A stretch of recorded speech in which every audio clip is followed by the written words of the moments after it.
All right, guys, welcome back. We are doing our series on Ghanaian midfielders, Ghanaian players, African teams. Why am I focusing on Ghana? You see, I've been talking about Ghana too often.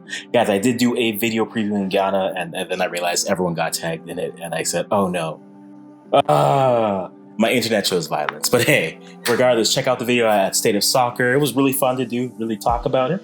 But yeah, today we're going to continue on looking at the Ghanaian midfield players that maybe could come in, players that we think could surprise, that could really do well. And we're excited to talk about, guys. If you're new to the channel, we do primarily Canadian content. We started this African series to take a look at African teams and players that they can pull up. We're trying to focus on one team per month. May is going to be the month of Ghana, and then June, we're going to focus in on another African team as we go. I won't spoil it yet, but if you like this type of content, Canadian and African content, give us a like, subscribe, give us a comment on players and teams you think might be interested for me to take a look at or cover. So last off, we did look at the wingers. That video is going to be in the description. It might come in the recommended videos at the end, but we want to take a look and start talking about midfield. I think the midfield is the most interesting thing. It might actually be one of the more simple groups in the Ghanaian team that we can take a look at.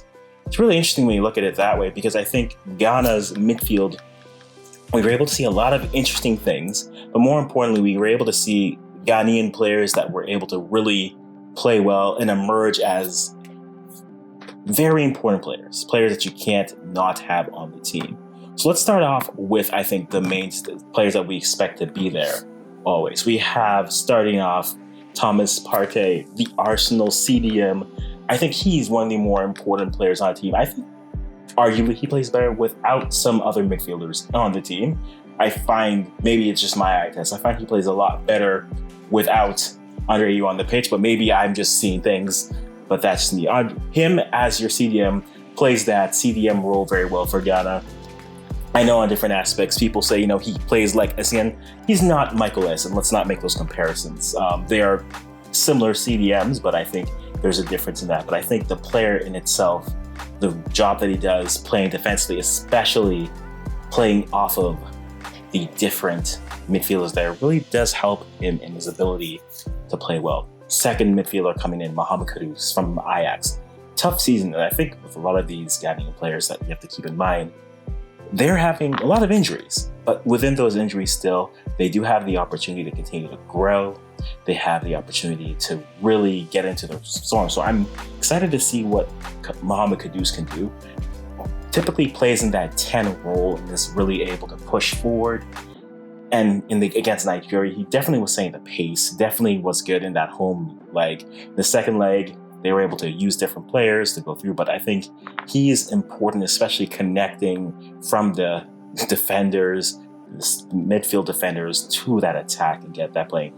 He really does set the pace and can drop in sometimes as that second striker if need be. So multiplicity within that forward line, but also in the midfield.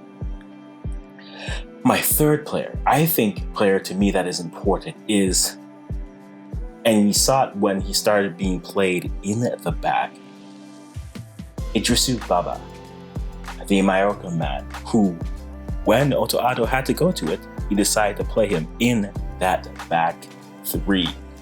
A six who can play a little bit in that midfield, but then also can play as a defender. He's important. I think getting a player like Mohamed Salisu in the defense will really be important, but then having Idrisu Baba being able to come through, I think that opens the door for him and allows him to really play as that backup. And I think that's the most important thing, that backup to Thomas Partey. And I think they need to find maybe a third player. I know people are looking at maybe Elisha Owusu as an option. And, he comes with some options and not, but I still think he is a good player for us to keep an eye on from that aspect. Next, we have Edmund Addo, the Sheriff man. The Sheriff made a lot of headlines at the beginning of the Champions League, but weren't able to move on and get those results and move on to the next round. But Edmund Addo definitely played well and, hasn't had as many opportunities, but we're looking forward to seeing what he can do and continue to grow into it. I think the matchups in AFCON qualifiers will be a great opportunity for him to really test his might there. But I think within that, it's really fun time. Kofi Kyere, the St. Pauli man, I think he had a great, I think during the AFCON, we'll call it the debacle, Kofi Kyere, Joseph Paintsil, Alexander Giroud. Those three players really showed themselves well and show that they are reliable players that can be used. I think it's very important to look at those types of players and see, okay, when everything is not going as well, good to have players like that who can still play well. And you see their fortitude, you see their ability, what they're able to do and build. And I'm really appreciative of seeing their effort coming through. Now, players that weren't brought up but could be called in, Alfred Duncan. Alfred Duncan's an interesting name.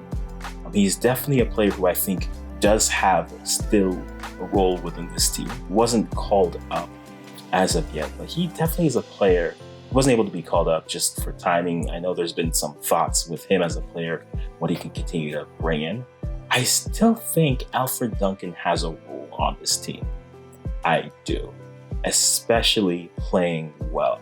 Now, can he crack this lineup? We will see. There's always an unknown dual national that will come in or a player that will continue to grow. And I think that's an interesting thing to look at.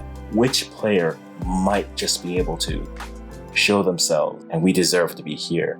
I think it's interesting to take a look at that. Another interesting midfielder name could be Ishaka Haku. Now, he's a younger attacking midfield player, very young, but maybe with more time, he could see himself onto the team, see himself getting some more minutes in terms in that midfield. But yeah, like I said, I feel like this team very much is very set in midfield in terms of players that they want to bring. I don't think that they're going to try to venture too far off. There may be players that they're looking at and say, hey, maybe if we can get this player in, that could go. But I think for their midfield, honestly, I think the six that they brought are going to be the six that they rely on.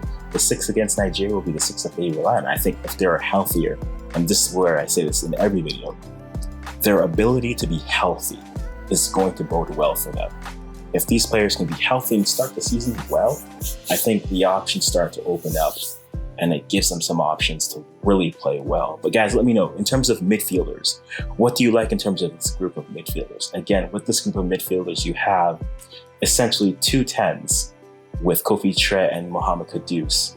You have Partey and Idrisu Baba as your 6s, and then Edmund Addo, Elisha Owusu as your 8s. 6 to 8s can play within those roles.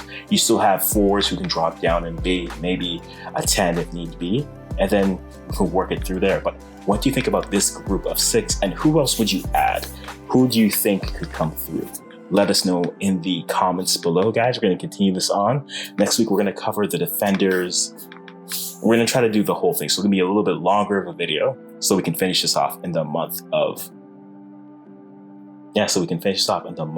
May. So next, we're going to do defenders and goalies. There's not much. I think defenders, that's where it gets interesting, and then we'll go into the goalies. So you might even have 2 videos in the same day. But guys, let me know in the comments how you feel. This is a question from the African Saint. Thanks for stopping by. Previewing Ghana on this through ball. Until we talk again.